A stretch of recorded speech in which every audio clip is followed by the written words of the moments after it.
Iziphathimandla zedolobha laseGoli ziyaqhubeka nomkhankaso wokunqamula zonke izintambo zogesi namanzi okuxhunywe ngokungemthetho ezakhiweni eziduniwe ezisenkabeni yedolobha. Lokhu kuyingxenye yomkhankaso wedolobha ukubuyisa imali elahlekayo ngenxa yalokhu.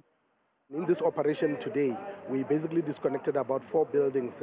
These are hijacked buildings, also collectively owing about 12 million rands. This is the buildings that we are still billing, even though we realize that the owners are not paying. So we don't know who the owners are. They've been hijacked and electricity is being consumed.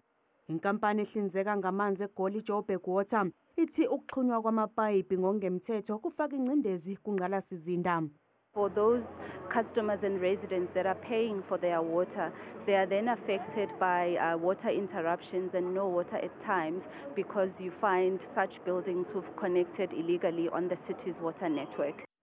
ICity Power ithi sekuboshwe izisebenzi zayo eziningi ezimbandakanyeka exhunyweni kukagesi ngokungemthetho. We have since realized from our own internal investigations that some of these reconnections are basically done with a little bit of assistance from internal, from City Power officials or even contractors. And that's why yesterday we did indicate that about 5 of those have been fired. Several of them are going through disciplinary processes internally. Lezi khungo zombili zixwayisa umphakathi mayelana nokuzixhumela ugesi namanzi ngokungemthetho zanxusa ukuba wenza okulungile.